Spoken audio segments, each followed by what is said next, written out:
Where to begin? Yes, I really am writing this from the year 2078. While time travel is a reality here, it is not in the form that your early 21st century science fiction movies would have you believe. There are no humans getting into machines and traveling back in time. No, it's only information that we can send back. This isn't even too outlandish even for all of you out there in 2017. If you look this information up on the internet, you'll see that scientists are already working on sending basic binary information through time. By 2078, this technology had already existed for almost 10 years, but is known only by a few and is heavily controlled. It was in the initial experimental stages when everything went to hell, and I am among the few who can even access it. How does it work? Well, there's no point in trying to even get into all that. Explaining it here would be like one of you trying to type out how a smartphone works to someone living in the year 1800. While experimentation has certainly occurred with the technology, no attempt has ever been made to try and actually alter the past. No one has any possible idea of what problems that would create. But, given the world I'm living in right now, I've eventually come to the decision that things can't possibly get any worse. 2071 is when things first begin to go poorly. But in order to help you understand, I suppose I should first give you a basic outline of what the world looked like at that time. People often have a romanticized version of the future. I'll point out that up until 2071 anyways, things were far more straightforward than you would suspect. I apologize to any international listeners for this America-centric version of history, but it's where I'm from and it's the little that I know of. In the time that I grew up, there was very little emphasis on the study of history. For summary's sake, I'm going to bullet point a few of these. 1. I had to research, but I did see that a businessman named Donald Trump is your current president. He's not a big name in history, and wasn't significant enough to be liked or hated in the long run. 2. There were a lot of media reforms in America in the early 2020s that led to a hard limit on profits for major news outlets, which in turn created far less polarizing clickbait media. This created a more educated and open-minded populace, which in turn led to many environmental reforms. Number 3. The 2040s is the first decade in a century where global temperatures and global population started dropping. The ice caps never melted. Weather patterns were never altered. Number 4. In regards to geopolitics, the United States was still the world's sole superpower in 2071. China was still close economically to America, but far behind militarily. Russia and its vast nuclear arsenal was still hanging around, as with Europe, albeit more fragmented. 5. Brazil and Argentina are fully developed economic powerhouses now. And last, India and Pakistan feuded in the 2030s, which escalated into nuclear war. It almost led to a global catastrophe, but its end result was a Pakistan almost wiped off the face of the earth, and an India in economic ruin. I think that's enough for now. I could go on about other changes, such as how augmented reality and beyond would alter the way you looked at entertainment. But that's not what this is about. This is about a warning. 2071. The year things went wrong. It started with a dramatic increase in mental illness, largely from the people who had previously shown no signs. No one knew at first what was going wrong, but it eventually was disclosed that they were cases of VCJD, or in a terminology you'll be more familiar with, the human form of mad cow disease. This was actually caused from a late 2017 outbreak of the disease. Yep, you heard that right. In cows, which gets into pretty much every major beef provider.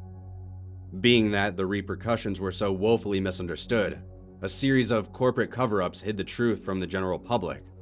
And before you knew it, approximately 30% of the beef in the world was contaminated far before recalls began.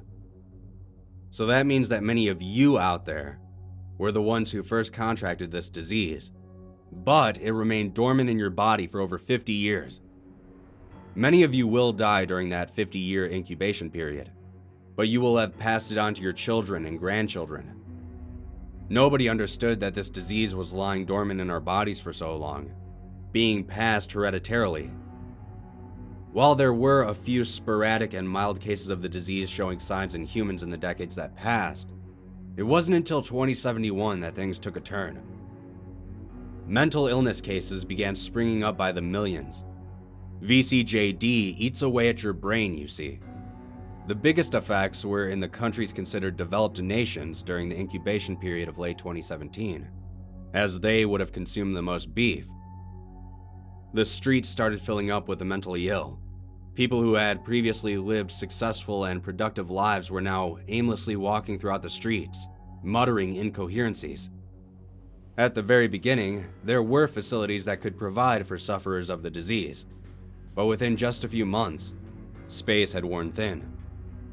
Things hit a critical mass when the percentage of the infected hit around 15%. There was simply nowhere for these people to go. Families who had no experience in dealing with mental illnesses were forced to try and cope with them. But as more and more of their families started showing symptoms, that quickly became impossible. When the percentage of the infected hit around 50%, society in general was starting to shut down. By 80%, America was pure bedlam. I should be clear in saying this is not a zombie type of story of the like that were popular on primetime television in 2017. The majority of the infected were not in any way violent, and most died within a few days of dehydration and starvation. They would just sit in the streets, sometimes mumbling incoherently, appearing in a state of perplexity. Some still had the sense to casually pillage the abandoned grocery stores for sustenance, while others just sat motionless until the elements took hold of them. Either way, they wouldn't respond to you if provoked. They were in a borderline vegetative state. But there were the small few who reacted far differently. I remember walking through the neighborhood and I saw a man screaming at the top of his lungs in the middle of the street. When I walked by him, we looked directly at each other. I can't quite shake how I felt when I saw the pain, confusion, and insanity in his eyes. He reached his hand and long fingernails up to his face and began ripping it apart. Blood dripped down what was left of his cheek. As he licked the flesh and blood off his fingertips, he still screamed all the while. I was witnessing a man eating his own face. He was going in for round 2 when I looked away and hurried my pace. I saw another man who had somehow lost one of his arms. Had he ripped it off himself, perhaps? He was actually holding it with his other arm like a club, beating other infected with it as he walked by. When the man saw me, he screamed gibberish at me and limped after me for a while, holding his severed limb in his hand like a baseball bat. And the infected children, they were the most unbearable. Deep down inside, they knew something was terribly wrong, and they still had the instinct to cry. They somehow found each other and huddled among one another, wailing together in madness. You have to understand that I wanted to help them, more than anything. But for a short time, there were thousands of them in the major city centers.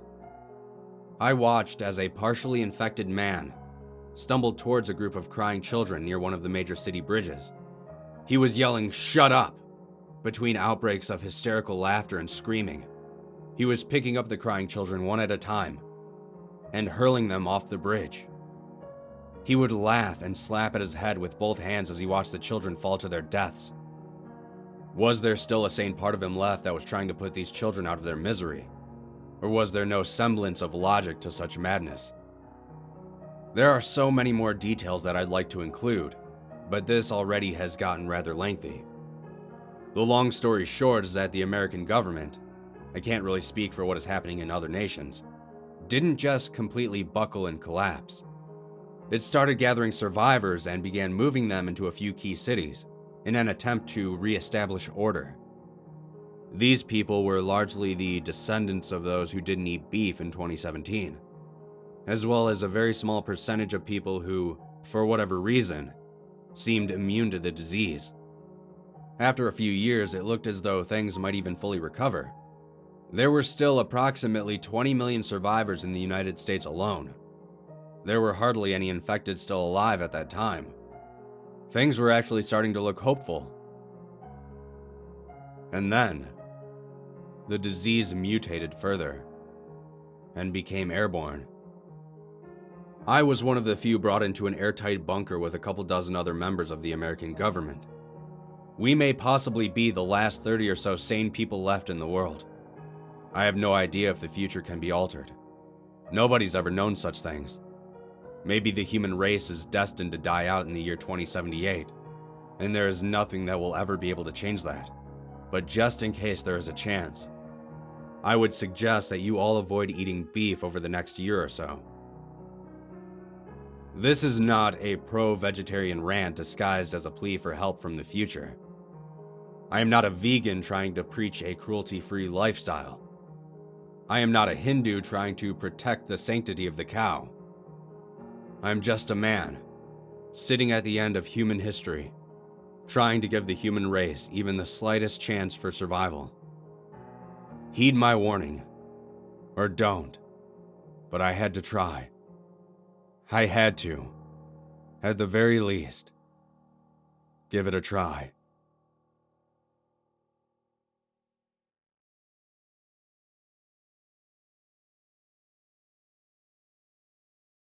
In the summer of 2006, two groups of tourists took to the now closed hiking trail at Mount Robson in British Columbia.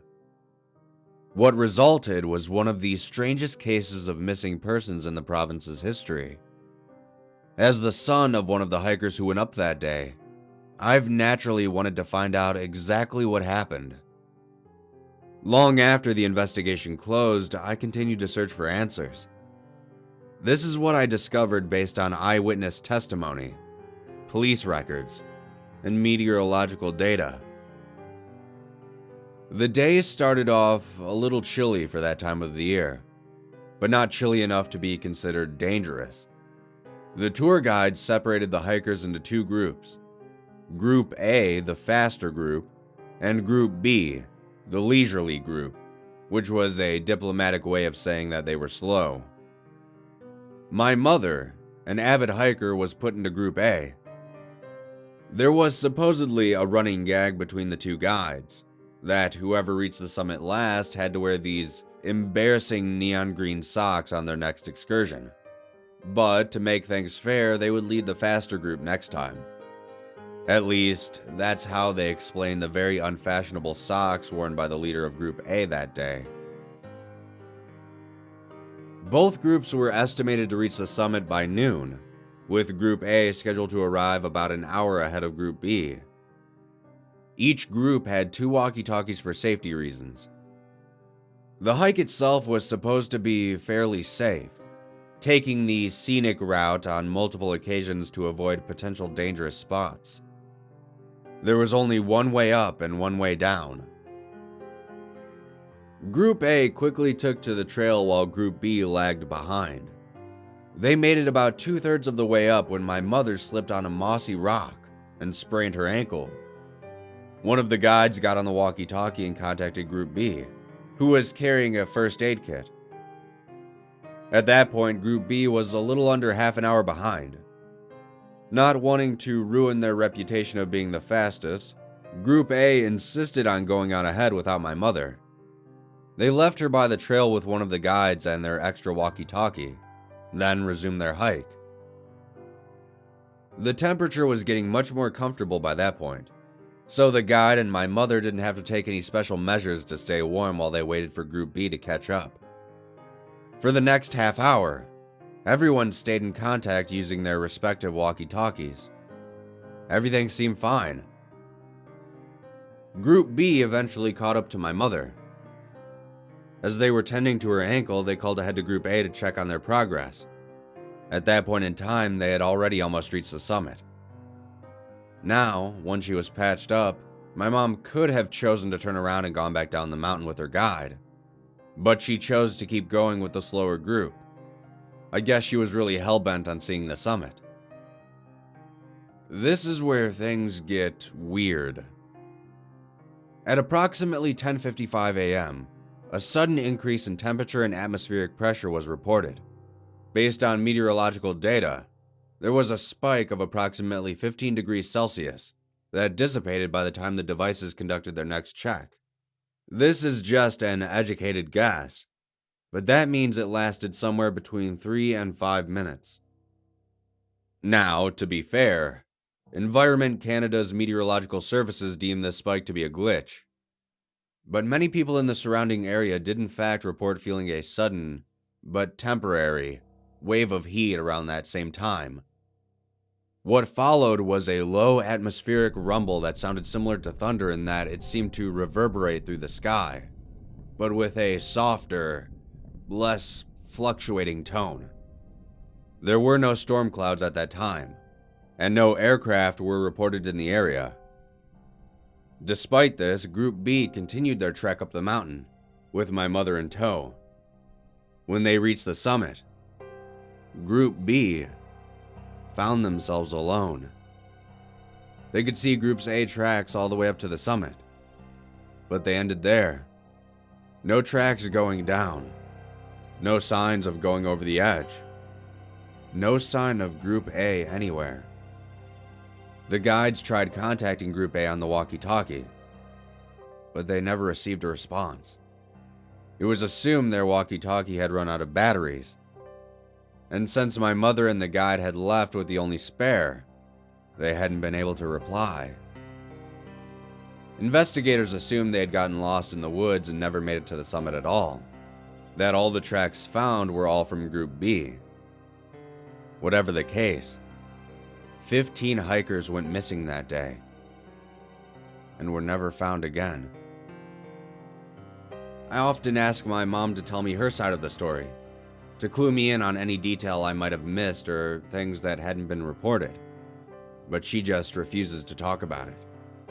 She'll either change the subject or stare off blankly into space until I shut up, which is really abnormal for my mom. There's only one other thing that's ever solicited that kind of response out of her. The feet. In 2007, feet, mostly left feet, started washing up on the shores of British Columbia. No one knows where they came from or who they belong to, but they've been periodically showing up. Severed feet, still wearing their running shoes. Go ahead and look it up if you want to. It's one of those really bizarre, unsolved mysteries you rarely hear about. When my mom hears about them, she goes as quiet as a grave. You wouldn't think those feet would be related to this story in any way. Mount Robson is on the east side of British Columbia, far inland, bordering Alberta. You wouldn't think there'd be any connection at all. But you also wouldn't think that many people wear high-end hiking boots with bright green neon socks, just like the ones that washed up on shore last week.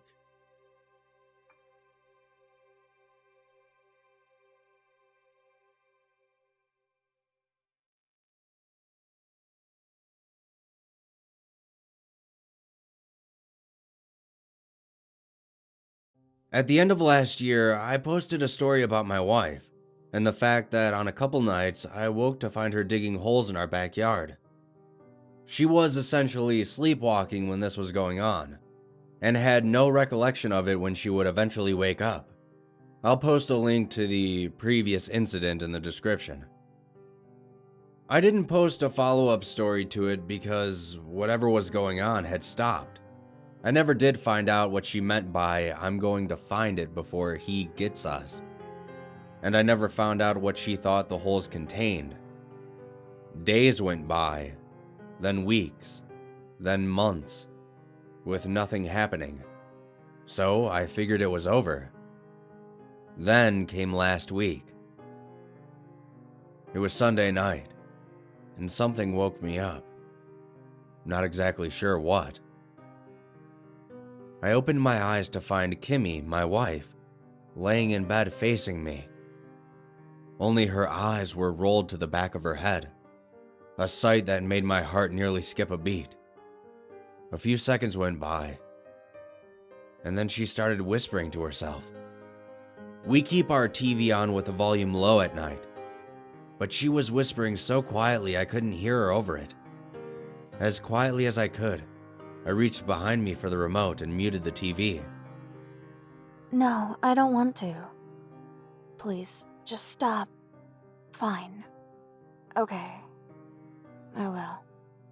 It was as if she was having a conversation with somebody. I gently placed my hand on her shoulder and whispered her name in an attempt to wake her up. But when that didn't work, I used a bit more force. Eventually, she jumped awake and let out a short scream that preceded a flood of tears and sobs. She told me she had just had a terrible nightmare, but when I asked her about it, she couldn't really remember it. We stayed up for the next few hours until she fell asleep in my arms. Monday night arrived and I once again woke up in the middle of the night. This time, Kimmy wasn't there. The night before hadn't brought back the memory of what had happened at the end of last year, but waking up to Kimmy not being in bed did. So the first thing I did was look out the window. Sure enough, there she was, digging a hole in our backyard. This one was different though. It looked like instead of multiple smaller holes, she was just digging one big one. I went outside and tried to get her to snap out of her trance, and for the first time, even since the last time this had happened, she actually acknowledged me. She stopped digging, and in a very stiff, almost robotic movement, turned towards me. It was haunting, the way it happened. Like, first her neck twitched a bit, then her waist ever so slightly. Then she bent forward a tiny bit, and this repeated until she was facing me, with her eyes once again rolled back into her skull. You're going to end up in there. She said this as clearly as one could, and followed it with a cackling laughter, all the while staying locked in the same position, bent and twisted at the waist, her long brown hair hanging down. I stood there like an idiot because I had no idea what to do or say. The laughing stopped abruptly, and she then loosened up, going back to her digging. I simply sat down at the table in our backyard and waited for her to finish. The hole she dug definitely wasn't grave-sized, but it was much larger than any of the smaller holes she had dug the last time this happened. In another change from the last time, she didn't fill the hole in. I was expecting her to do as she had done the other time she dug the holes, and fill it back in, lean the shovel up against the house and go back to bed. This time though, she just dropped the shovel into the hole. She then walked backwards to the house, reaching behind her to open the door. She stepped inside and closed it, and locked it, with a horrifying grin spread across her face. I hadn't remembered to get inside before her this time, so I had to run around and open the garage, entering the house through there. When I got inside, I couldn't find Kimmy anywhere. I assumed she had just gone back to the bedroom, so that's where I went. But when I got there, she wasn't anywhere to be found. I looked in the bathroom connected to our room, but she wasn't there either. Then I expanded my search to the rest of the house, but I still couldn't find my wife anywhere. Then, while I was in the dining room, I heard something coming from our bedroom. She had somehow gotten back in there without me noticing, and was now standing on our bed, with her back to the wall, and her arms out to her sides, her legs together, almost as if she was crucified. Her chin was bent down to her chest, her mouth hanging open, and she was drooling. Then, without warning, she began vomiting everywhere. A mixture of colors fell out of her mouth onto the bed, getting all over her shirt, legs, and feet. It all happened in one breath. Once that breath was done, the vomiting ceased. Please stop. I don't want to. Don't make me go back there. I won't. I can't. Never. She said. Then, in a deep growl, she said, Never. and as soon as the word left her mouth, she dropped onto the bed, into the puddle of her own stomach contents, and began sobbing. At this point, she was awake, and quickly got up off the bed. I immediately asked her if she was all right, to which she brushed me off and ran to the bathroom to clean herself up. Meanwhile, I discarded our bed sheets and everything that was dirty, and remade the bed. Kimmy took a shower and then came to talk to me. According to her, as far as she knew, all that had happened was that she had been having a nightmare, rolled over, puked, and woke up. I told her everything that had actually happened, and she said that she remembered the nightmare she was having. I was somewhere that was pitch black. I actually couldn't tell if I was blind or if it was just dark. I wandered around for a while, trying to figure out where I was and trying to find a way out. Then, in the distance, 2 lights appeared. I moved towards them and realized they weren't lights, but eyes. They were looking to their left, my right, so I went in that direction. After heading that way for a while, I eventually saw another set of eyes in the distance to my left. So I went to them, and they were looking to my right, their left, so I once again followed. After staying on that course for a while and not seeing anything else, I stopped. Then, one by one, pairs of eyes began opening all around me. Eventually, I was surrounded by eyes, and when I tried to leave, I realized I was unable to move. Then I heard laughter. I felt nauseous and threw up. That's when I finally woke up. I didn't know what the nightmare meant, but even if I didn't believe it, I assured her that it was all just a bad dream. Even so, I insisted we take her to the doctor to make sure something serious wasn't wrong with her health.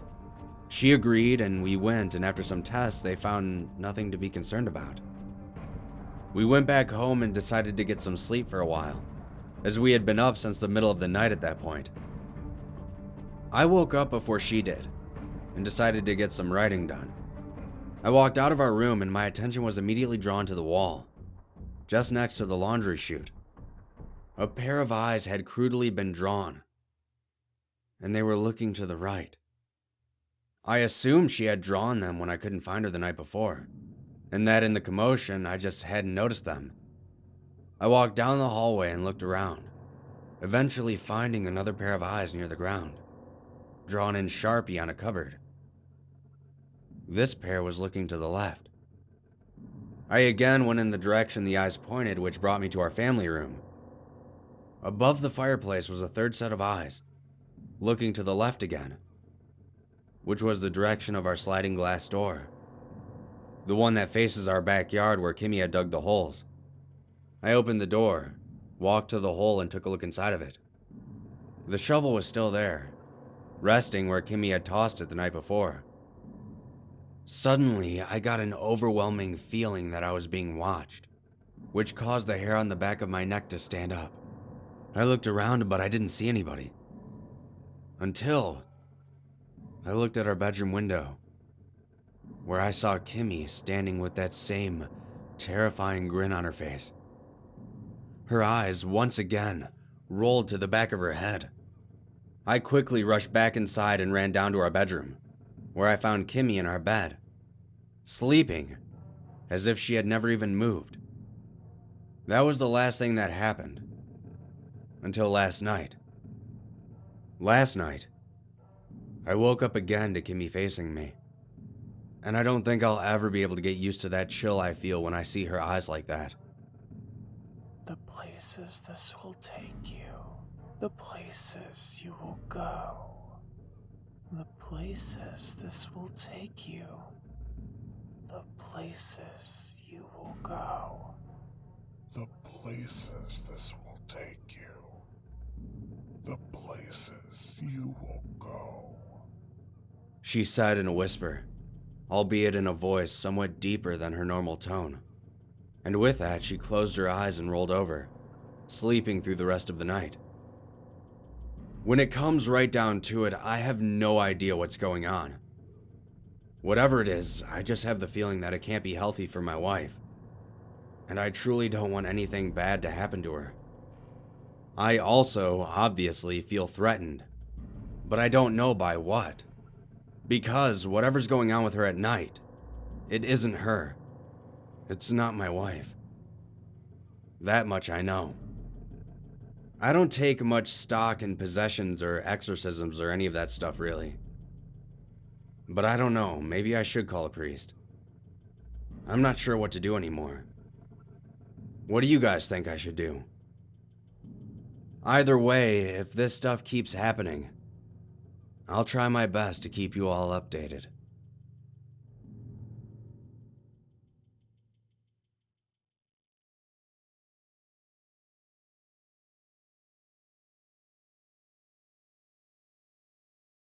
My grandfather told me a story that his dad had told him. As a boy, he lived in a town by the sea. He didn't say where or what manner of town it was, but I always pictured it as a typical country village with quaint houses and cobbled streets. The locals had a rule that they would impose on themselves visitors, though this was no tourist village, mind you. They didn't get many that stayed past sundown, and newcomers. The rule was, you weren't allowed to talk outside after sunset. To be more specific, no vocalization, at all. Not even humming. Most people didn't even venture outside after dark. And every night, people would triple check that every door and every window in the house was closed. If you had a broken window, you would board it up like a damn airlock. If there was any hole in the wall, any opening between your domain and the outside world, it had to be sealed. My great-grandfather didn't question it as a small boy. I guess if you've lived with something since birth, you wouldn't question it. But every kid gets to that age where they start noticing things. I sometimes wonder, though, would he have even learned the truth if that incident with the visitors hadn't happened? Well, one time when my great-grandfather was around 10 years old, some travelers were loitering around longer than usual. If people didn't leave before it started getting late, they would be chased out of town. Sometimes ushered faux politely. Sometimes outright scared off. But these guys, 5 of them, were young and boisterous, and they didn't like being nagged at. Sunset came, and the local children started throwing rocks at them, blindly defensive of their town's practice. The sheriff eventually told the men that they had to leave. My great-grandfather remembered the hollering. Maybe they had had something to drink. A lot of something. But they wanted to know exactly why they weren't welcome. Do you got a problem with us? Who do you bumpkins think you are? So on and so forth. Eventually, the small police force had to physically drag them to the edge of town, past my great-grandfather's house at the very end of the cobbled street, where he and his little sister watched from their bedroom window. He heard them yelling something, and in a moment of pure stupidity on his part, his words, not mine, he tried to open the window a crack to hear them better. He had never heard such tones, what with how the town rationed words. Luckily, his mother stopped them and dragged them both away from the window. That night, my great-grandfather kept getting up to peer through the curtains. His sister, mother, father, and his uncle were all asleep by that time. He told my grandfather that a strange excitement, laced with dread, came over him that night. I suppose it's like checking your phone, but with a lot more fear involved. Then, sometime in the early morning, But long before the sun was due, he spotted the 5 men wandering around the streets. They were yelling back and forth at each other, perhaps still half drunk or just acting like the hooligans they were. My great-grandfather waited with trepidation, waited for some kind of boogeyman to descend upon them and snatch them away. Little did he know that what every villager dreaded had already happened. They were long gone. Eventually, with a stab of disappointment, my great-grandfather finally slept through the rest of the night, until a loud pounding woke him in the early morning. His uncle got to the door before he did. There, on the doorstep, was one of the young men from last night, the whites of his eyes bulging and red, his face etched with horror and sweat. His uncle opened the door fully and the rest of the young men were visible, trembling some ways down the street. My great-grandfather didn't realize until later that one of them might have been dead. He remembered the man's head lolling to one side as he laid on the ground, an empty expression plastered across his face. No blood, no scars. He was just pale. One could have assumed he was still intoxicated. He recalled the way the man's arms were tucked against his chest like he had been cold, even though it had been a mild night. That was the day his family inexplicably packed up and left, while the sheriff was busy dealing with a limp figure on the street surrounded by his friends. My great-grandfather's family barely took anything. The 5 family members simply departed in the early hours and went as far as they could. It happened so quickly my great-grandfather couldn't muster up any protest. But he did keep asking why. It wasn't until they had settled in the next town over, quite a ways away, that the adults finally came clean. We couldn't leave without someone taking our place, they said. And he could tell by the looks on his parents' faces that they were sickened with guilt. But they simply couldn't pass up the chance to escape. Only his uncle remained stony-faced to tell the tale. He didn't coddle him and his sister, and the parents couldn't stop him this time. He said, again, that nobody could leave the town without someone else taking their place. There always has to be the same amount of people. He cut off my great-aunt's question why, and went on to explain that the 5 men would have to stay there now, and that it was their own fault for not heeding any warnings. Finally, my great-grandfather reached his limit, and he asked loudly why nobody was allowed to talk after sundown. With a look that was flat and cold, his uncle said, "There are things that awake in the night. Things that can steal people's voices. They do it without you noticing. They do it without being seen. You don't even know it's happened until later. It can take an hour, a day, or even a week. They wait to use it."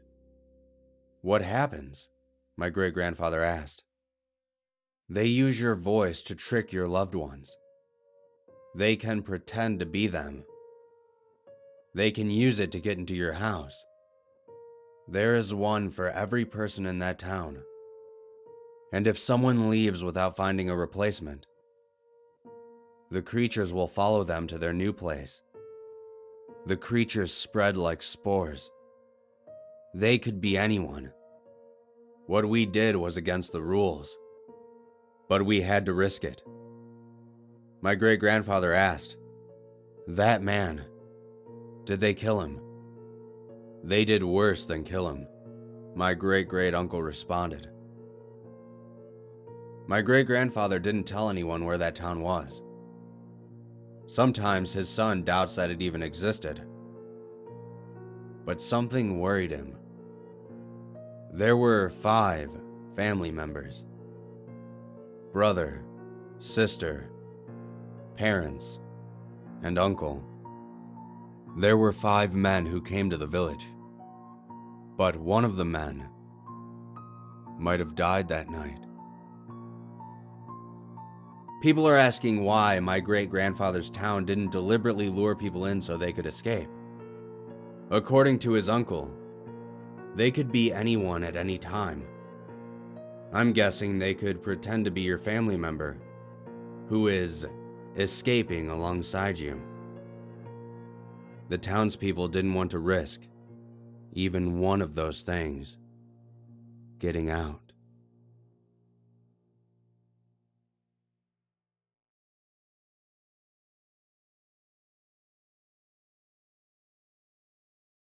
Mrs. Ippy was our town weirdo and a stranger to everyone, despite having lived here her entire life. She spent her days sitting in the rocking chair on her front porch, silently watching as everyone walked by. Always alone, and older than anyone could remember. People often whispered rumors about her being a witch. Despite this, she was considered harmless. That is, until they found Melissa Bigley's body hanging in the woods behind her house, with Mrs. Ippy holding the end of the rope in her bony fingers. We all watched as Brooks, the girl's father, squeezed the life out of Mrs. Ippy in a fit of rage, and then strung her up like his daughter before her.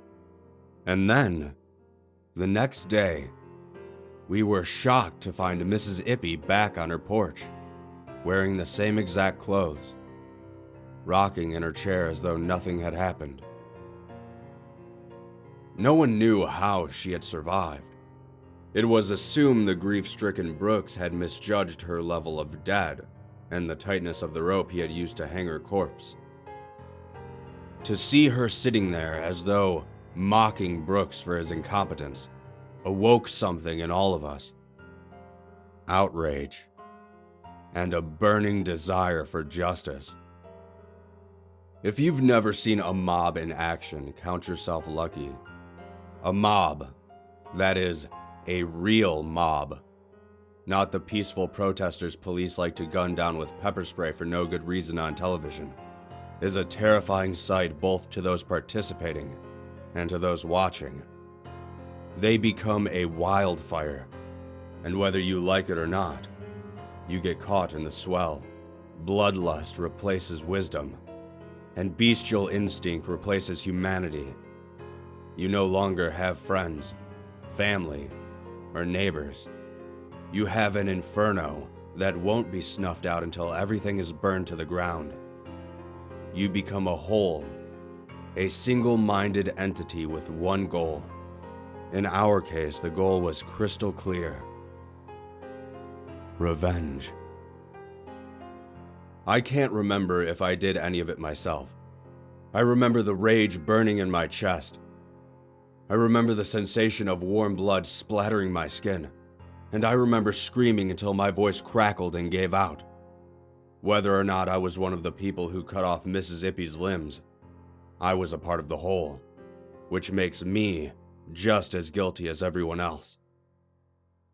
When it was over, all that was left of Mrs. Ippy was a pool of blood and pieces of her body strewn about her yard, left there for the dogs to eat. And, once the mob disbanded, a collective wave of shock snuffed out the embers of our wildfire. There were no whispers as we started to return home, and the reality of what we had done sank in. I felt drained, as though I had run a marathon in under 10 minutes. I think everyone else felt the same way, because we all took lethargic steps away, somehow both in a rush, and somehow unable to rush. We might not have heard it if shock hadn't muted us, but from behind us came the strangest sloshing noise, like someone chewing gum made of molasses. Brooks was the first to turn around, and the guttural scream that came out of him made my stomach feel as though it were tumbling down a hillside. How could I not look? Just like it's impossible not to push a button labeled "Do Not Push." I had to turn around and see for myself, despite the warnings from both Brooks and my guts. Strange spires were emerging from Mrs. Ippy's lawn. Spires made of pulsing red material, slowly building into arching shapes. Each of them had a single beige spot at different locations. And it wasn't until the beige began to spread out that I realized what they were.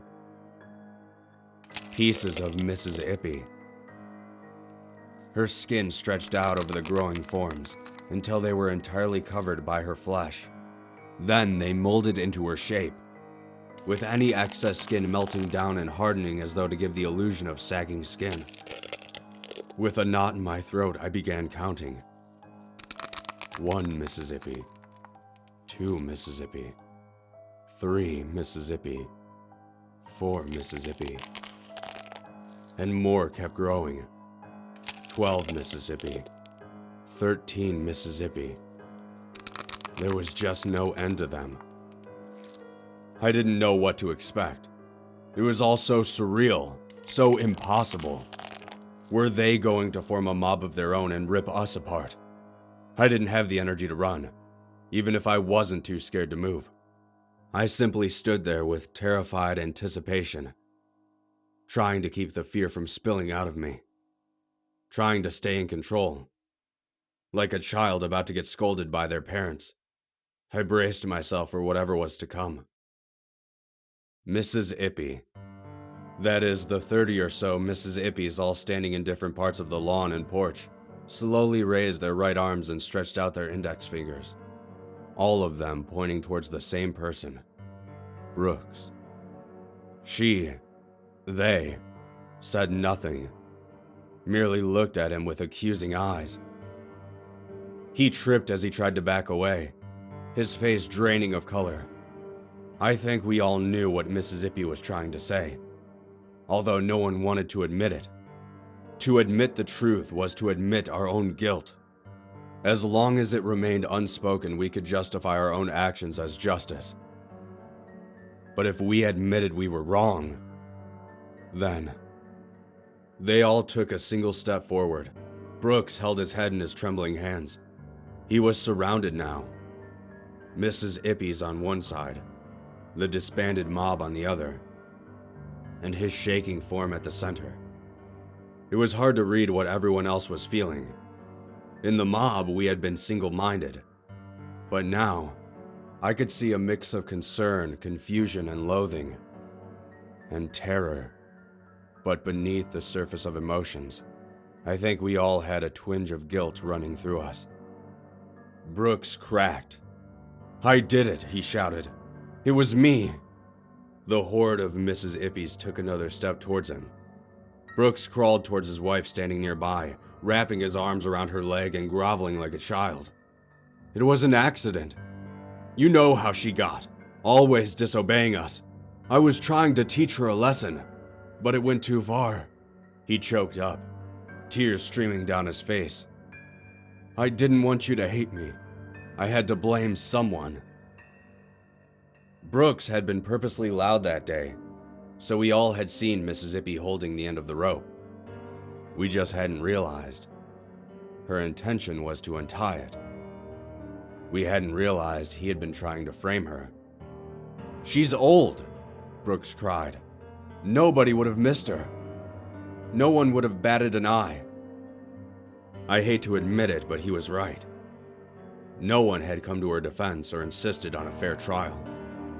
We had stood by and watched the so-called grieving father squeeze the life out of an innocent old woman. And then we turned on her when we thought she had somehow survived and wanted to mock us. Brooks's wife let out a gasp and kicked her leg back to try and knock him off as he begged for forgiveness. "It wasn't my fault. Please, I'm so sorry," he begged. The crowd of Mrs. Ippys closed in on him. And, just like we hadn't stopped him from killing her, no one stopped her from dragging him away. No one kept the 30-something Mrs. Ippys from tearing him limb from limb in front of us. Not even his wife. We just kind of slowly returned home at our own pace, trying desperately to forget the horrors we had seen. Today, Mrs. Ippy still sits on the porch and watches us as we walk into town. I'm not sure what happened to all the other Mrs. Ippys, though. My best guess is that they reassembled at some point, but I don't think I'll ever know. I'm simply not brave enough to ask her.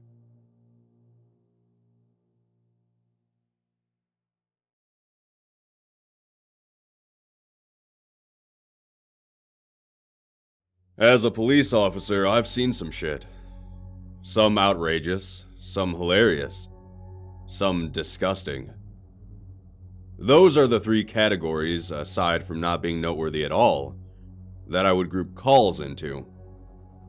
Every now and again, though, we'll get a call for something I can only describe as unbelievable. I'm going to share what I would consider to be the most outlandish, strangest call I've ever been a part of. I was on the tail end of my break when a call came through for a break-in just a few blocks from where I was. The neighborhood this alleged break-in was happening in was one that's populated with a lot of somewhat dilapidated, albeit very large houses. At one point, this neighborhood was very upper class. Now, sadly, the properties weren't worth all that much anymore. Many of them were abandoned. The ones that were still occupied were inhabited by elderly people. People that had lived there since before the neighborhood went to shit. The 911 call had come from the landline of an elderly woman. I'll call her Robin. Robin had called the dispatcher and reported that her front door had been open and closed, and that she could hear walking on the floor below her. Her husband had passed away years prior and she now lived alone. So obviously, this wasn't a normal thing. Robin stayed on the phone with the dispatcher the entire time, and confirmed when I got there that she was still hearing someone walking around on the ground floor. She informed them that she was going to hide, and then hung up the phone. I had arrived at the same time as another pair of cars in the area, one of which had 2 officers, and so we sent one of them around the back of the house, and kept one stationed at the front while me and the last officer went through the front door. With our weapons drawn, we quietly opened the front door and crept inside. While I began walking around the ground floor clearing rooms, the other officer that had gone through the front door with me immediately went up the staircase in the front of the house to clear that floor and to make contact with the caller. I made my way around the ground floor listening for any signs of anyone. But when I cleared the first room, I needed to make my presence known. So I called out that this was the police. This was going to make the element of surprise non-existent, but it was protocol. I cleared the living room and entered the dining room, still not having heard anything. I cleared that room and moved on to the kitchen, which also was empty. I looked out the window and motioned to the officer in the backyard as if to ask, "See anything?" To which he shook his head, negative. I then noticed that I hadn't heard the officer who had gone upstairs verbally signify that she had cleared any of the rooms. Expecting the worst, I called out to her and ran through the house back to the stairs. I ascended the stairs, and when I got to the hallway at the top, the officer was walking back towards me. At the same time, we asked each other why the other hadn't verbally called out the clearings of the rooms, to which we both said we had. I then asked if she made contact with the caller, and she said that she hadn't. Confident the officers positioned at the front and the back of the house would catch anyone trying to escape during our absence from the ground floor, I told the officer to help me search the top floor once again. We checked each room one by one. First, the bedroom in its entirety, then the closets of each room. We made it back to the hallway and still hadn't found the caller, so we turned around to go downstairs. Once again, we searched the entire ground floor, not finding anyone. But when we got to the kitchen, there was a door that I swore hadn't been there when I cleared the kitchen the first time. Nonetheless, I opened it, and it led to the basement, but it didn't seem normal to me. I could only see down maybe 3 or 4 steps before the darkness completely overtook everything else. I got a strange feeling when I looked into that abyss. It was so purely dark and empty that I started to feel a twinge of fear. The officer I was clearing the house with was a rookie, and in what I think was an effort to impress a veteran officer, took it upon herself to clear the basement. When Robin had said she was going to hide, she had mentioned that she had only heard one door open and close. Her front door. She said she knew every sound her house made after living there for 60 plus years, and that she was sure the suspect was still on the first floor. The rookie officer clicked on her flashlight and shined it down the stairs, but the darkness stemmed to suck the light away. She descended the creaking stairs into the enveloping black, and not long after reaching the basement floor, I heard her call out, a distinct, "Clear." I expected her to come back up immediately, but there were about 5 seconds where I didn't hear anything at all. I then heard the stairs begin creaking in my direction, and sort of half got my weapon ready in case whoever came out of the darkness wasn't the officer. Indeed, it was the officer, but it was like I was looking at a completely different person. All of the color had drained from her face and her eyes were welling up with tears. Her previously confident posture was now stiff and worrisome. I had asked her what was wrong and she didn't respond, so I asked her if the basement was indeed clear, and she shakily shook her head in confirmation. After asking her again what was wrong, she simply rushed out of the front of the house. Now confident that the suspect wasn't still in the house and that Robin had simply had a good enough hiding spot from having lived there for so long, I called out for her. I heard her voice respond, "Hello? Who's there?"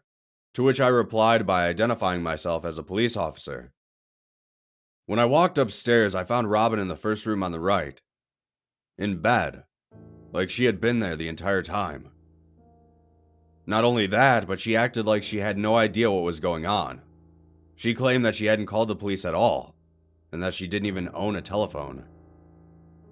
Nonetheless, I informed her that we did in fact receive a call, and that we had cleared the ground floor, the floor she was on, and the basement, and that she had nothing to worry about. Her response to this sent a chill down my spine. "I don't have a basement," she said. At this point, though, I was convinced that this woman more than likely had some kind of dementia, and was more concerned with the fact that she lived alone. After confirming that the woman was safe and all that, I headed back downstairs to leave. To satisfy my own curiosity, I walked through the dining room back to the kitchen, where I was undoubtedly more confused than I have ever been in my entire life. The door to the basement was indeed still there, but it didn't lead to the basement at all. It was now a pantry. It was lined with shelves of canned and boxed foods, all of which was perfectly visible in the moonlight coming through the windows. No stairs. No overwhelming darkness. I went outside and reconvened with the other officers. The partner of the officer that had gone through the house with me asked what the heck happened, and I replied that in all honesty, I wasn't entirely sure. I went to check on the female officer, but she just sat in the passenger seat of their squad car, whispering to herself over and over again. "Not supposed to be there. Not supposed to see it," is what she was saying. I was told that they returned to the station after that call, where she promptly resigned. I have no idea what happened that night, and I have more questions than I did when I got there. I don't know who called the police. I don't know where Robin had been when the top floor was cleared not once but twice. I don't know how the female officer descended the stairs to a basement in a house where a basement doesn't exist. I don't know how I had missed the door on my first walkthrough of the house. Nothing from that call makes any sense to me, and I often lose a lot of sleep thinking about that night.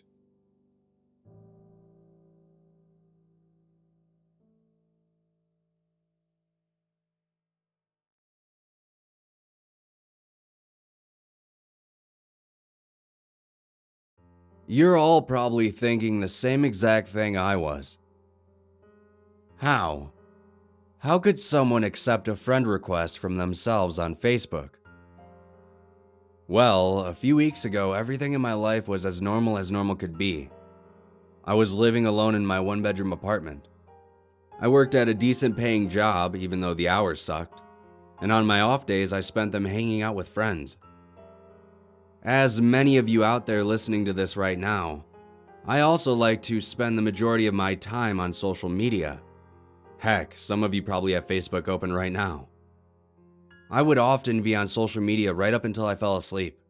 Then, immediately upon waking, I'd grab my phone and once again start browsing pages. It's a strange phenomenon. Social media. Why do I give a crap about Mrs. Davidson's new recipe? Or who Nathan is currently dating? What is so alluring about Erica's trip to the park that afternoon? I'm not sure, but I know one thing. I have to see it. All of it. I have this overwhelming need to see everything the sites have to offer.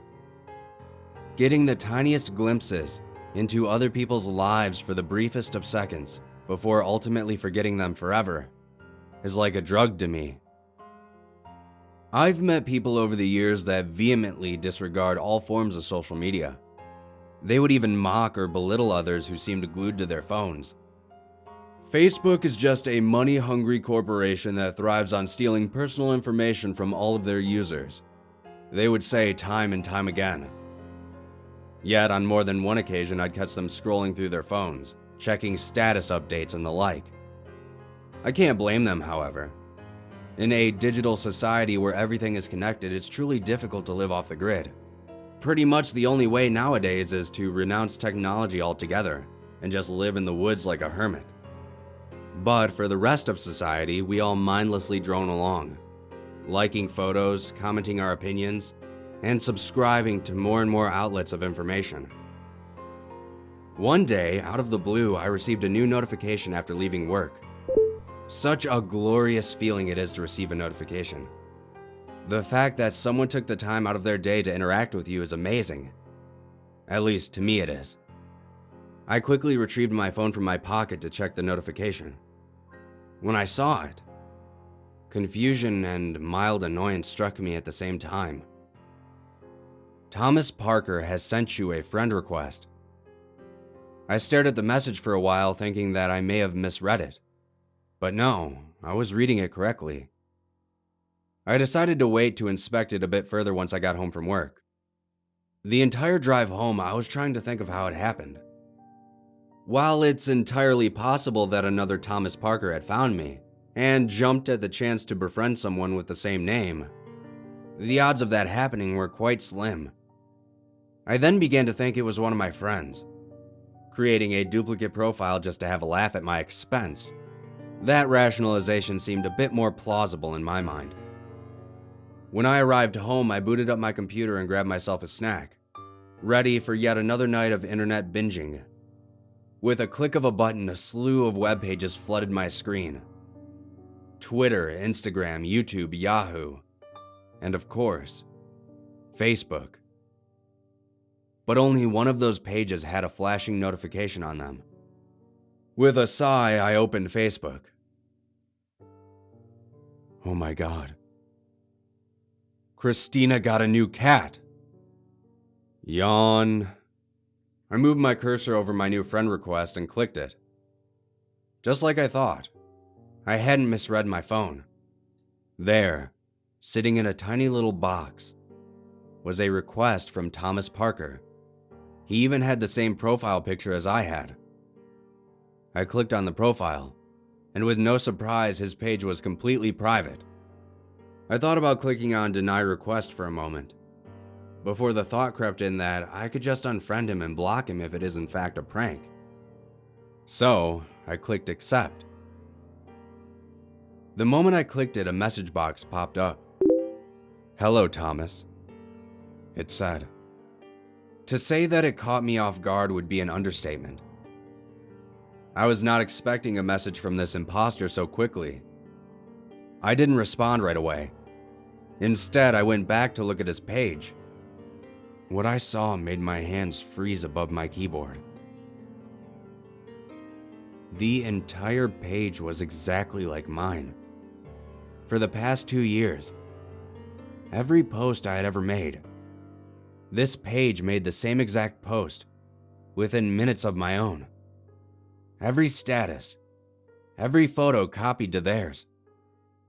What confused me was that my page is 100% private. So how could he have gotten access to all my posts like that? I tried to brush off the weird posts and went back to the messenger. "Hello, Thomas," I replied with a smirk. I knew at that moment it had to be a prank from one of my friends. They simply would stalk my Facebook with their normal page, then copy the post onto the fake page. But to do that for 2 years straight seemed like a bit much. His next message made me somewhat nervous though. "I see you." My head snapped back to the window behind me in a single motion. Then I thought about how I was on the 4th floor and my blinds were drawn. I turned my attention back to my monitor. "Jake, is this you?" I asked, but I didn't receive any response from the page for the rest of the night. The whole interaction had me confused and, I'll admit, a little unnerved, but I quickly put it out of my mind. The next morning, I awoke to find a new notification on Facebook. A new message. "I can still see you." That message fully woke me up as I stared at it with wide eyes. My gaze drifted from my phone to my window. My heart thudded in my chest as I saw that my window blinds were now open from the previous night. I looked back at the message and noticed one other thing that was odd to me. The message was sent at 6:50 a.m. The current time was 6:55 a.m. Somehow, this person had sent a message to me right before I woke up. I sent a reply. "Ha ha, real funny, man. You must be super bored." Just as soon as I sent the message, a new one came in. "Your coffee's ready." Just then, the auto timer on my coffee maker I set the previous night for 7 a.m. sounded throughout my dark apartment. In a wave of panicked rage, I sent back another message. "Listen, I don't know who this is, but if you keep messing with me, you'll regret it." I didn't receive another response after that. Feeling victorious, I got ready for the day and went to work. For the next few days, I didn't receive so much as a single notification from the imposter. Feeling like I had finally won the battle, I settled back into my routine. I was leaving work 2 days ago when I received a new message. To be honest, I really didn't want to open it, but my hand seemed to move on its own. This time, the imposter sent a photo. Upon seeing it, I felt my stomach sink. It was a picture of the inside of my bedroom. I had never taken a picture of my bedroom in my life, so there was no way someone could have that picture without being in there at that very moment. I called the police and informed them that someone had broken into my apartment. They told me they would send a car right away. When I arrived home, the police were already on the scene and asked me how I knew someone had broken in. I explained that someone had been pranking me for a couple of weeks now, but they just sent me a picture from inside my place. We entered my apartment together and searched everywhere but found nothing. The police asked me if anything was out of place and I told them nothing was amiss. After the officer took a statement and left, I opened up Facebook once again. I was shocked to find that all the messages between myself and the imposter were gone. I spent over an hour searching for the profile, but I came up empty-handed. The relief that washed over me was like a warm shower. That was quickly halted when I noticed a piece of paper sticking out from underneath my monitor. After taking it out and reading it, that uneasy feeling I felt from his messages quickly came back. The paper was blank, aside from 3 words. "See you soon." Ever since that day, I haven't spent more than 20 minutes on social media. I don't send messages anymore, and I definitely don't accept friend requests from anyone. That fear of being watched still hangs over me. Yesterday, I received a call from a good friend of mine. He sounded annoyed and upset. He asked if I had created a fake Facebook profile to mess with him. I told him it was a scam trying to steal his information. I told him to block and report it. I probably should have told him the truth, but I didn't want him to go through the same thing I went through. I don't know who was impersonating me or how, but I'll leave you with a little bit of advice. Do not accept a friend request from yourself on Facebook. If you do, you might not be as lucky as I am.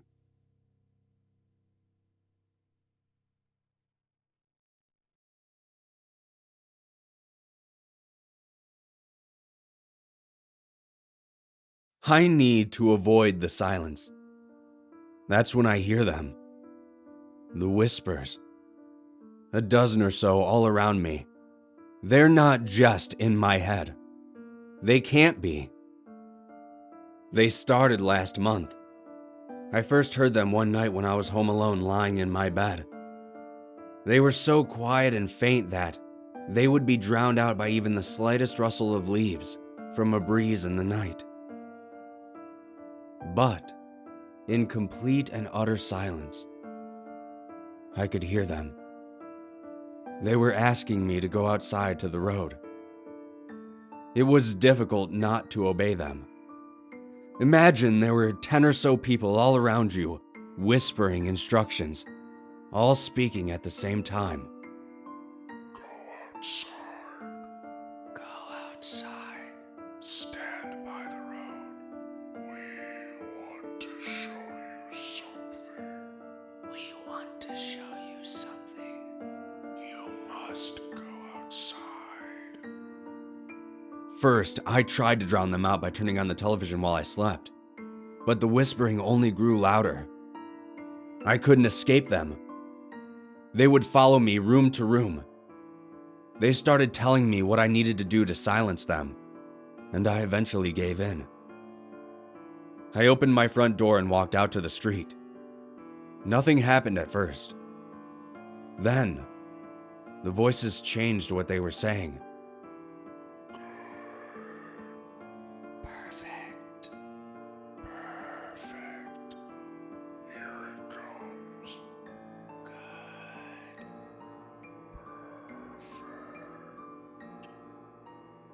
Just then, a car squealed around the corner, driving at a ridiculous speed. It lost control, nicked the side of a tree, and began rolling. The voices went silent. I later learned that the driver was sober, but didn't have his seatbelt on.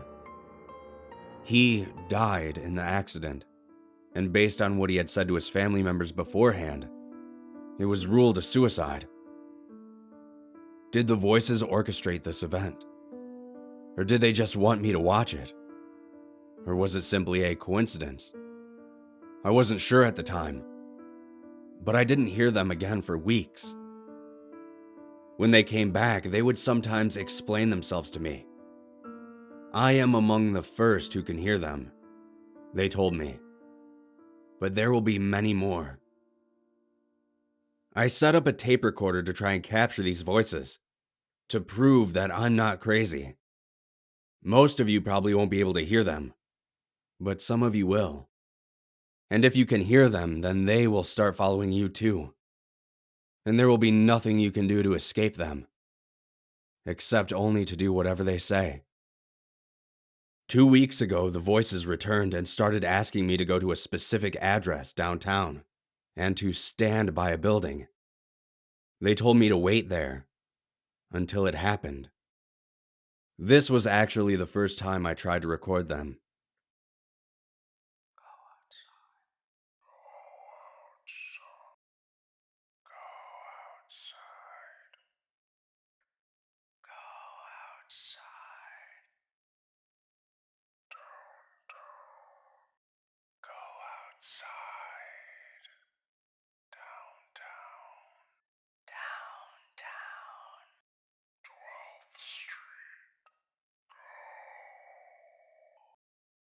If you're one of the few people who can hear the whispering, the voices will come back.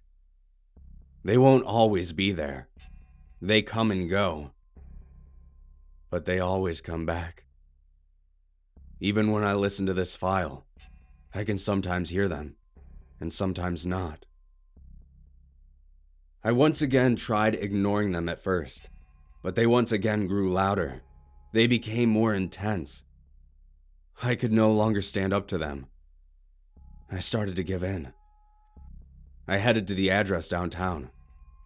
When I arrived, I looked above and saw a man standing about 30 stories up. There were other people arriving and looking towards him. Had they heard the whispering as well? The voices grew louder. Watch. It's about to happen. Watch. It's about to happen. You're not going to miss it. The man jumped. The voices went silent. I should be clear at this point that I'm certain these voices aren't just in my head. First of all, there's the coincidence that both times the voices led me to a suicide. But there's also the fact that I can sometimes drown them out with loud noises or earplugs. If the voices were in my head, wouldn't earplugs make the voices louder? No, I fully believe that there are voices whispering to me from the outside. And 3 days ago, they came back. This time, they told me to go to a subway station. Subway station. Subway station. Go. Subway station. When I arrived at the station, I immediately saw a group of 20 people who suspiciously huddled together near the track. I joined them. I heard one of the trains approaching the terminal. At that point, a man emerged from the group, holding his hands up to his ears. "I need them to stop," the man shouted. He then jumped into the arriving train and pretty much disintegrated. The group around me didn't even seem fazed by it, and started walking away. I stopped them. "You can all hear them too, can't you?" I asked. Some looked at me and appeared as though they might answer. But then they held their own ears and looked away and continued walking. Did the voices speak to them and tell them to leave? I wasn't sure. I wasn't sure about so much anymore. Where do the voices come from? What do they want? They tell me things, but will never answer my questions. I've decided to write this out and document what I hear. Maybe I am just mentally ill, and what I recorded is just silence. Oh, how I wish that's all it is. It would be such a relief if this were all just in my head. The voices came back today and gave me a new location. I recorded them again when I started hearing them. They're getting louder and I can't escape them any longer. They're telling me now that there's only one way to silence them forever. Otherwise, they'll never free me. I belong to them. I can be with them. Their whispering is so maddening, but it's also soothing. Oh, so soothing. Maybe I can whisper too. Maybe one day, I'll be among the voices all of you out there hear when you're all alone. Maybe the voices are leading us all to a better place. And I'll meet you all there one day. In peace. In tranquility. In silence. And if you do hear the whispers, maybe you'll see me at that location they speak of. It's an infamous location for what I'm about to do. Maybe I'll even wave before it happens. But the voices will follow you until it is your time.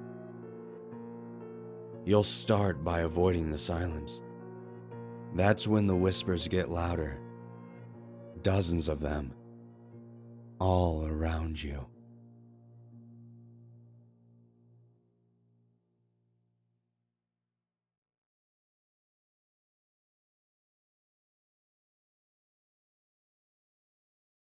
I suppose I should begin by explaining that I have dissociative identity disorder.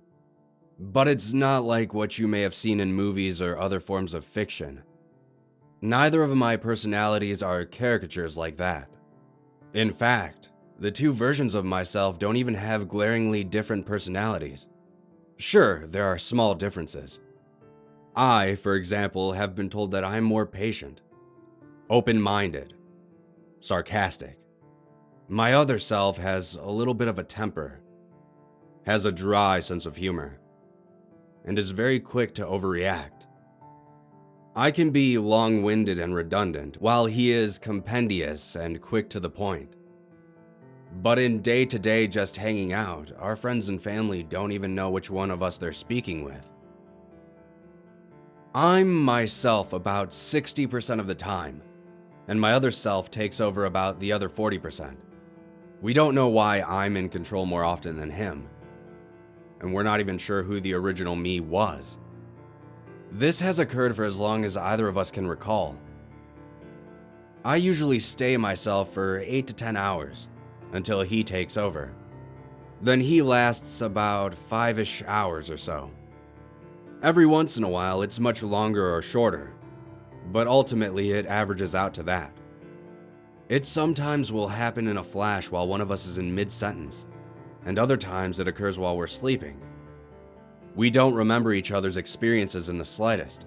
I'll be sitting on the couch watching TV, and then 5 hours later I'm somewhere else entirely, with no recollection of what's occurred. I could go into far more detail about our lives, about how we've tried to make education, employment, and relationships work under our particular circumstances. But this post isn't about that. Something strange has been happening with my other self, and I'd like to share it here for feedback, support, and maybe some advice. My other self and I use the same smartphone, and we started years ago leaving messages to ourselves in a word processing app. It began with simple messages like, April 26, 4:15 p.m. Mom called. I was too busy to answer. You should call her back. Or, I have things that I need to do at some point on Saturday, so don't get drunk Friday night. We also started recording a budget there and listing things that we purchased. We shared updated passwords there and would write down a description of any new people we have met. In fact, I have to say, a large part of my life is reading and recording these experiences from and to my other self. Last week is when the strangeness began. When I awoke in the morning, I looked at the messages from my other self. I'll relate to you now the series of messages between us. Him, June 2nd, 2:15 a.m. Has it been watching you at night as well? Myself, June 2nd, 7:30 a.m. Has what been watching me? I haven't seen anything. Him, June 2nd, 2:40 p.m. Yellow eyes. It stares at me from around the corner. Every corner. I had no idea what to think. Was my other self starting to lose it? I told him that he should visit our psychiatrist and talk about it, but I'm not sure if he went or not. And then things only got stranger. I woke up that night with a suspicion that something was watching me. I looked around my room carefully, looking at the corners for anything out of the ordinary. I saw nothing, but I could sense that something might be there. I decided not to say anything about it. Maybe I was just spooking myself. I heard nothing more from him about it for a few days. But then, I woke one morning to another message. Him, June 5th, 1:40 a.m. It's back. It's watching me. Myself, June 5th, 6:20 a.m. I still haven't seen it. I really do think you need some help. I'm going to make an appointment for you. Him, June 5th, 2:50 p.m. He won't be able to help me. Myself, June 5th, 9 p.m. Calm down. Write a note out for me to read. Explain to me what precisely is happening. When I woke up the next morning, I saw that he had left a detailed message. I'll relay it to you now. I don't know what it is, but it's getting closer. It's around me far more often. It looks at me from the corners. I see it for only a moment, then it backs away. Sometimes it's not the yellow eyes I see, but a scaly hand that quickly pulls away. Partly open doors quickly slam shut when I look at them, or sometimes they quietly open. All this happens just in the corner of my eye, never when I'm looking directly at it. It keeps getting closer. I don't know what will happen if it gets to me, but it keeps getting closer. It's getting closer. I read that on the morning of June 6th, and I haven't turned into my other self since. It's now been over 40 days straight that I've stayed myself, the longest it had ever been. Before that, it was only 10 hours or so. I'm worried I'll never turn into him again, that he is no longer a part of me. Whatever it was that was haunting him had gotten to him, and he no longer exists. My friends and family tell me that I should be happy, that I'm cured. But that's not how I feel at all. A part of me has died, and to be frank, I miss him. He's what made me unique. The two of us were a team and we worked so well together. I find myself depressed sometimes, looking at my phone and the messages we sent to one another. I wake every morning and immediately look to see if he left a new message. To be honest, nothing would make me happier than to hear from him. And then I finally received one. It was last night. After all this time, it was just one short sentence. Him, July 17th, 5:40 a.m. It's coming for you. I don't know how it's possible. I don't know what sacrifice he had to make in order to give me that message. But I wish he could give me some sort of advice about what I should do. Maybe he knows. Maybe he can help me. Because I woke up yesterday in the middle of the night, and from the corner of my eye I saw the yellow eyes for just a moment. From around the corner, the scaly hands, the doors opening and closing. And it's already getting closer. It keeps getting closer.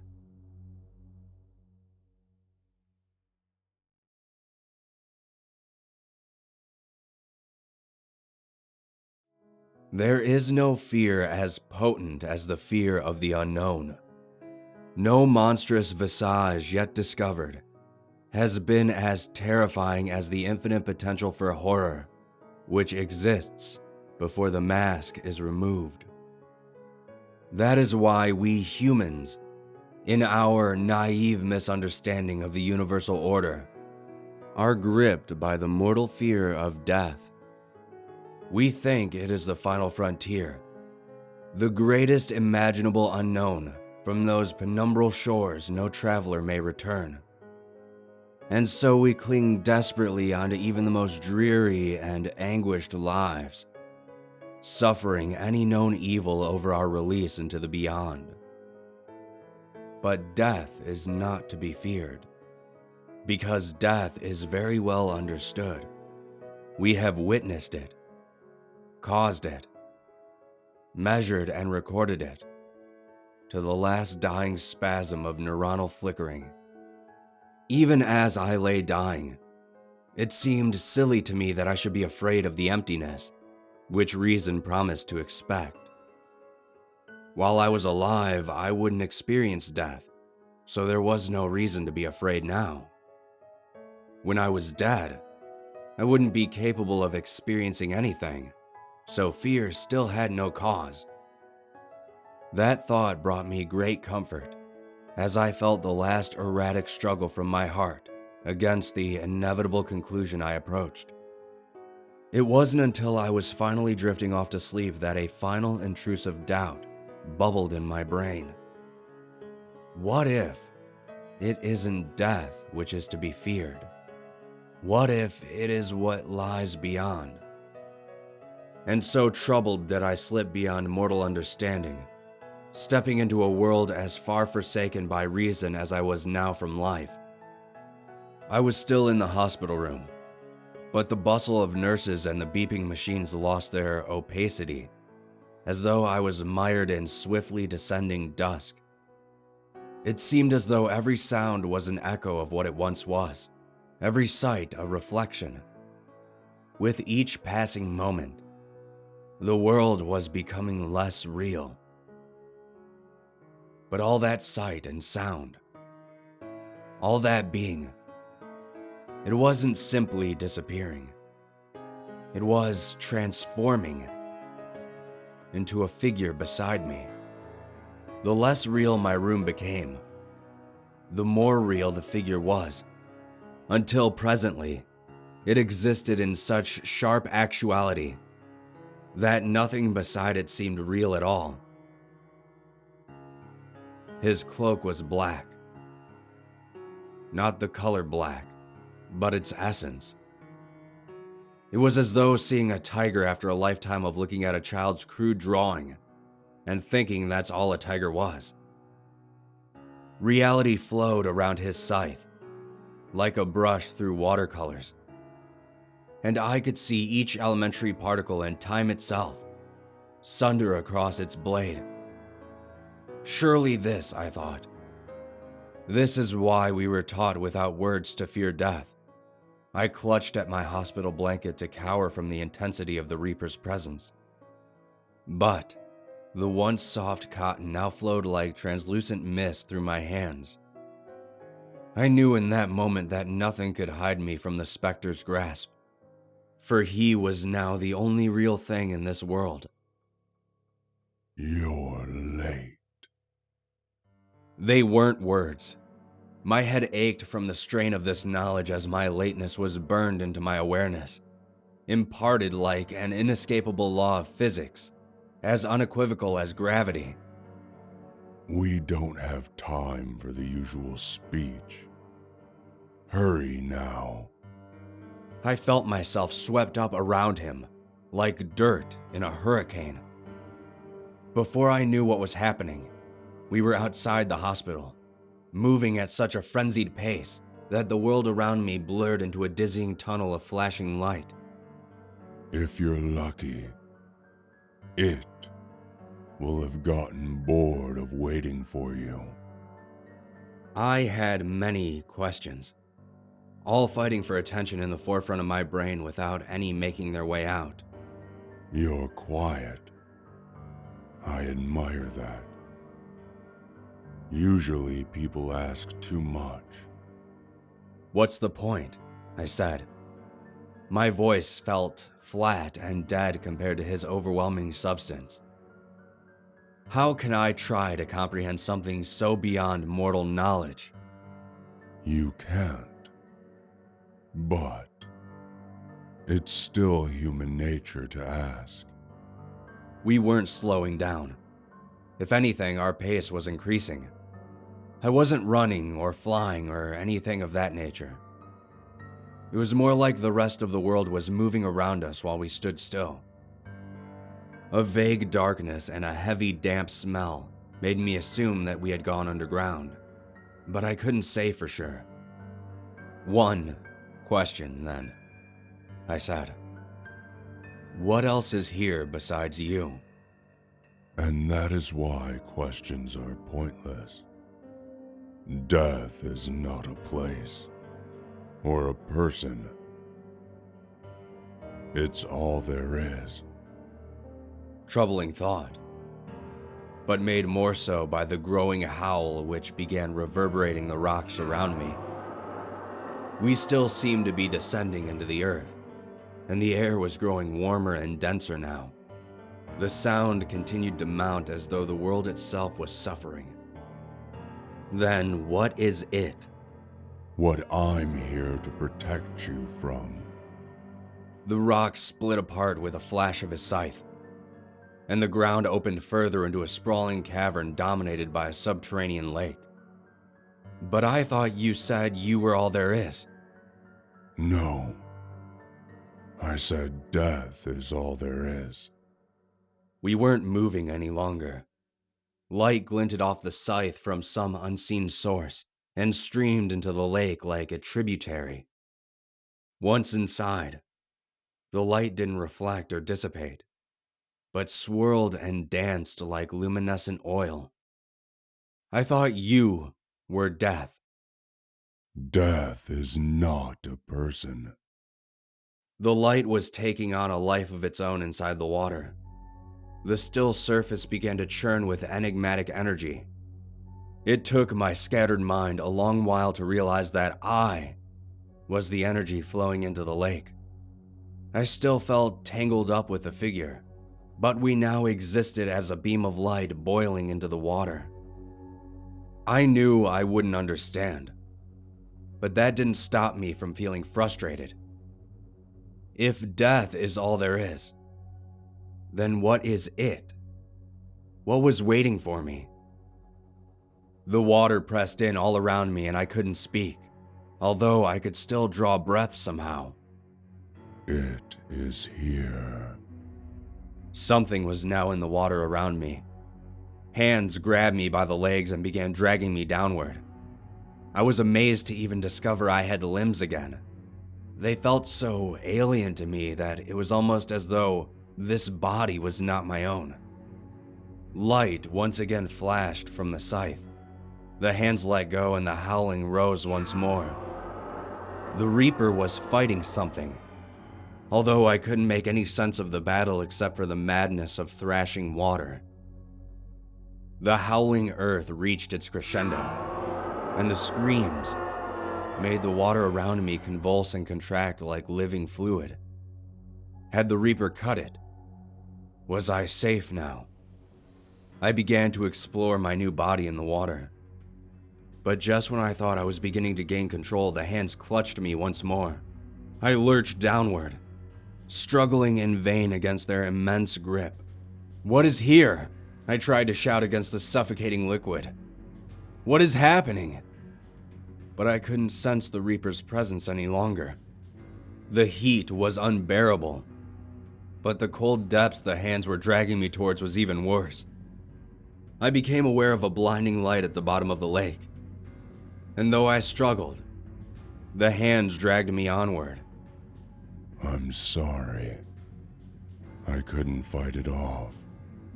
The voice seemed to be coming from so far away.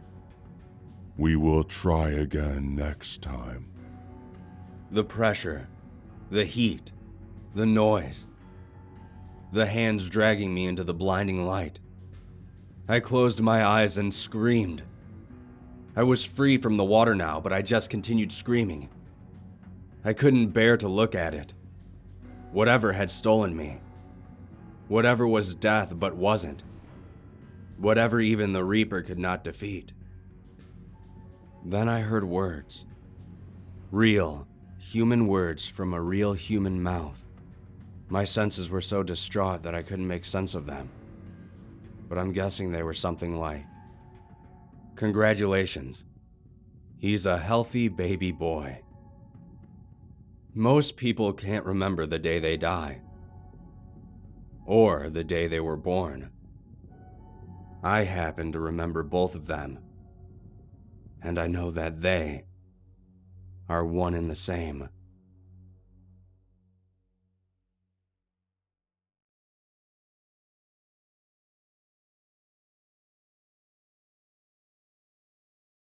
At first, I was scared, but then I started to enjoy it.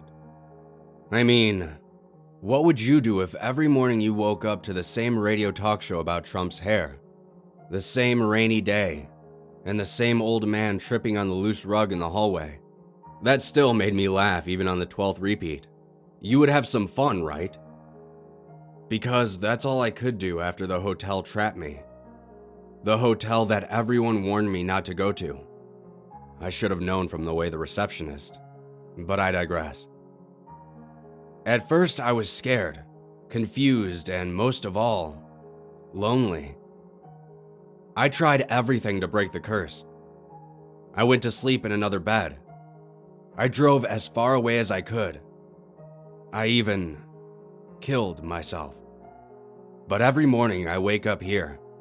Every morning is the 16th of July. So I started having fun. At first, I laughed openly at the old man who tripped, not worrying about the non-existent consequences, and continued my day in a similar fashion. Then I started going further, enjoying the freedom to do whatever I wanted. I've stolen cars, robbed stores. I don't mean to brag, but there aren't even many women left in this town that I haven't managed to seduce, after many tries, of course. The world belonged to me. I could do whatever I wanted to whomever I wanted to. The old man was always my first target, though, the first victim of the day to get me in the mood for some mischief. I saw what would happen if I knocked the tray out of his hand. He gave me a death stare. A week later, I punched him in the gut. A few weeks after that, I shoved him down the stairs.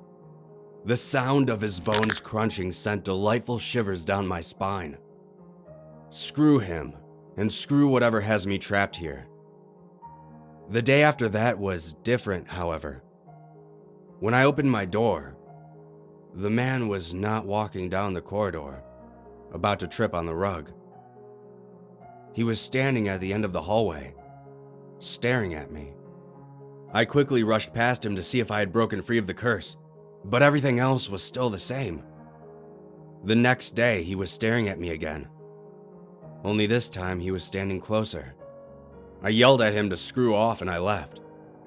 The next day, he was closer still, and closer, until one repeat I woke to him standing in my room, staring at me. I started fighting him, stabbing him, strangling him. Anything to try and get him away from me. But every morning he grew a little closer. Every morning his face got a little angrier. And now here I am. I deserve this, I guess. Every day I awake to darkness. I can't breathe. There's a pillow over my face. I've lost count of how many times I've died and reawoken. I thrash and squirm and panic, but his strength is just too much. I only have one more question left to ask. Is this hell?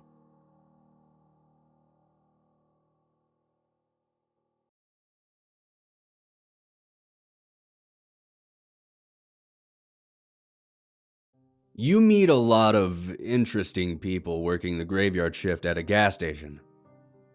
I mean, generally you don't. It's a half-truth. There's definitely a higher proportion of weird or scary people than a normal retail shift. But after a couple of months on the job, you learn all the archetypes. The dead, tired norms on their way home. The herds of teenagers on a candy binge. The meth heads who waste their entire month of food stamps on junk. The wine moms, the 24-hour gym rats. The alcoholics on bikes because of their DUI who panhandled $2 for malt liquor. It doesn't take long to see it all, and I've been here for years. Long enough to see what I call interesting. Even when your threshold for the abnormal is off the charts, you still end up with stories of the inexplicable or unnerving. I'll tell you about an experience I had with the latter. One autumn night, a man and a boy of about 9 came in around 3 a.m. I yelled a half-hearted greeting and barely glanced towards them before going back to my phone. The boy made a slow, cautious walk towards the candy aisle, while the dad made a beeline towards the beer coolers. I could tell by his body language that he was somewhere on the scale between unfriendly and angry. Shoulders forward, brisk, stompy steps. I sighed, anticipating an argument I've had many times. Last call was at 2. I can't sell you that stuff, man. He glanced back at me and moved wordlessly down the wall, selecting a tea, and headed back to the counter. The way he was walking gave off the impression that he was going to hit me. I readied myself and tried to disarm him with a monotone, "How are you doing?" He gave me a hard stare for an uncomfortable few seconds and said, "Pack of Marlboro Reds." Relieved that he didn't start whining or bargaining about beer, I turned my back to him to grab the cigarettes, and jumped with a start when I heard him yell, "Jack, hurry up!" I turned back and looked past him to see his son at the candy aisle. He was sporting a 1,000-yard stare, not really trying to make a selection. My first real look of him told me that the tears he had been fighting back wouldn't have been the first of the day. I rang up the smokes and tea and said nothing, hoping it would resolve itself. Dealing with all the stuff I see on a normal night, I've learned not to meddle. To no avail this time, he tossed me a grimy $10 bill for his incomplete purchase. And not even 20 seconds after the first time, he yelled again, "Jesus Christ, come on!" That was enough to stop my interest in customer service. The graveyard shift is an interesting dynamic. Obviously, we're supposed to have the smiley, welcoming personalities all the clerks are expected. But also, I'm here alone, and I also need to give off an air of security. Cross certain lines and I stop being friendly. I said to the man, "Hey, chill out," in a low tone. He turned back to face me with the same intensity. "What did you say?"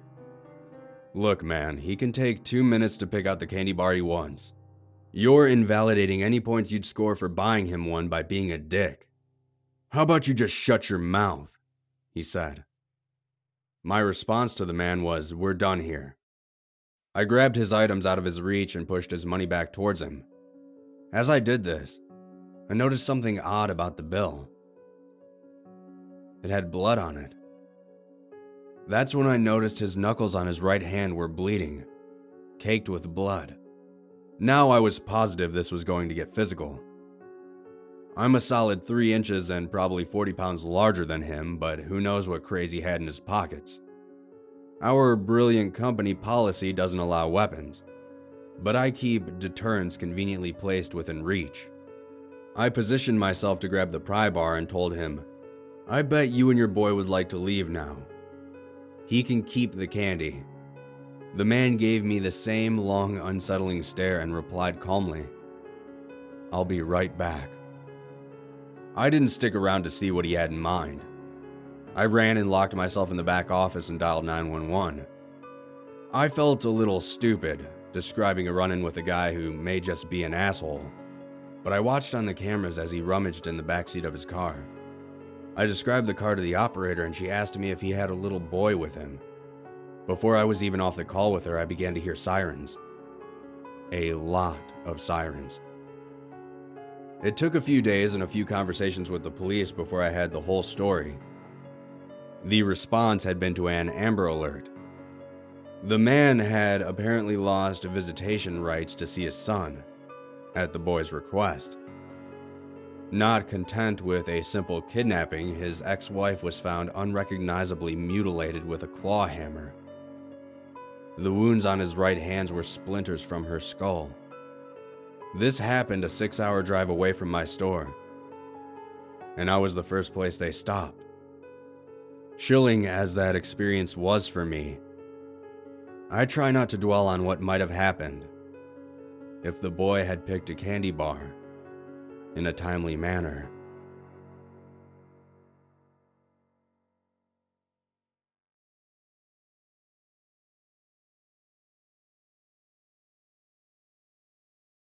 From a young age, I was what some people would call a delinquent, a troublemaker.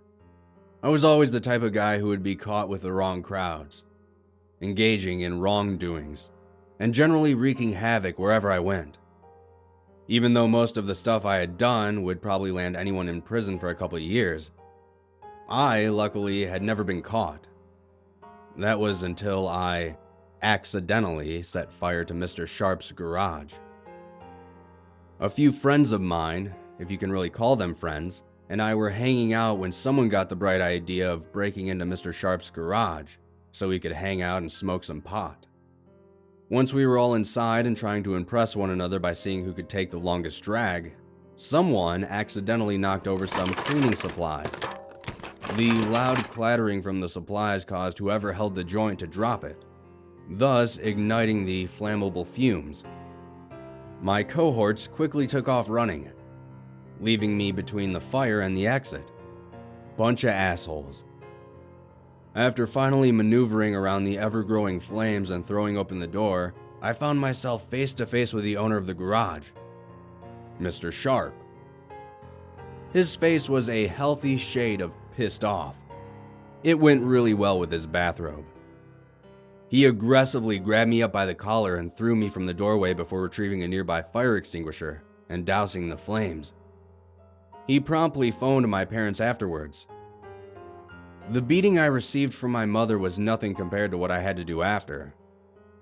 In exchange for not pressing any charges, Mr. Sharp and my parents came to an agreement that I would get a summer job and pay for the damages to his garage. To say I wasn't thrilled would be an understatement, but I suppose it's more appealing than spending time in jail or doing community service. After sifting through multiple job ads with my parents, we finally settled on a pizza delivery gig. It wasn't a terribly large town, so the job requirements were pretty lax. I just needed to be 16 with a valid driver's license. The job itself wasn't terrible, actually. Most of the time, I'd just hang around and wait for a few orders to be placed, then head out and make the rounds. The pay wasn't great, but I did get to keep the tips, which was pretty cool, even though pretty much all of that money went directly into the repair funds. I'd say the downside of the job are the hours and having to deal with people. You may not think it, but some people lose their minds if even the slightest thing is wrong with their order. Heaven forbid you forget something, such as a beverage. I've been screamed at, had doors slammed in my face, and even had to deal with customers refusing to pay but still demanded the pizza. After a few weeks of this monotony, we received an order at the tail end of my shift. It was around 11 p.m. and I was actually preparing to leave when my boss told me I had one more delivery to make. Then I could just head home from there. I sighed heavily, but I eventually agreed. I waited patiently for the order to be processed and handed to me. I'm not sure what irritated me more, the time of the order or the order itself. It was a medium cheese pizza. That's it. I know it may sound weird, but if I were to order a pizza at closing time, I'd make it a real pizza, with some sides and a drink. But I digress. I finally headed out around midnight, and when I punched the address into the GPS on my phone, I almost threw the pizza right out the window. The address was on the far side of town, basically in the sticks. I remember thinking that I better get a large tip for all this trouble. The drive itself wasn't that bad. The streets were clear for the most part since it was so late at night, and the streets only became more vacant the farther I headed away from town. When I pulled up to the house, I got this strange feeling when I looked at it. I'm not sure what it was, as the house itself looked entirely normal. Dark, but normal. The feeling reminded me of when I opened the garage door to find Mr. Sharp standing there. Anyway, I left the car and walked up the path to the front door. I was just about to knock when I saw a note taped to the door. The note said, "Shh, they're sleeping. Open door. Money inside." The thought of hurling the pizza at the house crossed my mind as I shook my head and gripped the doorknob. The creak of the door was horrendous as I slowly pushed it open. Have you ever tried to be quiet, but it seems the more you try, the louder you are? That's how I felt. I took a step inside, and what struck me as odd was the fact that there was very little furniture in this house. In the entire living room, there was only a small table with no chairs. All the lights were off too, so this made me a little uncomfortable. I made my way over to the table and saw another note as well as money for the pizza sitting atop of it. After reading the note and counting the cash, my annoyance had turned into rage. The note simply said, "Thank you," and the cash was $1 short, not to mention no tip. The thought of burning this house down crossed my mind a couple of times, but I managed to rein in my anger, and I called out to the dark house, not giving a damn about the previous note. "Hello? Pizza delivery." Nothing responded. So I knocked on the front door from inside the house. That's when I heard something odd. It sounded like a whimper coming from somewhere down the hallway. The battle in my head between not wanting to remain in that house and wanting to get my money was raging. I puffed up my chest and stormed down the hallway, throwing open doors. But the more doors I opened, the less I wanted to get my money and the more I just wanted to leave. I opened a few doors to what I assumed was 2 bedrooms and a bathroom, all of which were completely vacant. I called out once again, "Fine, keep your damn pizza," as I headed back down the hallway. After I said that, I stopped as I heard the noise from earlier coming from a door to my left. I slowly turned and pushed the door open. The door led to a basement. As I looked down the darkened steps, I called out once again, albeit less angry and more concerned. "Hello? Your pizza's here."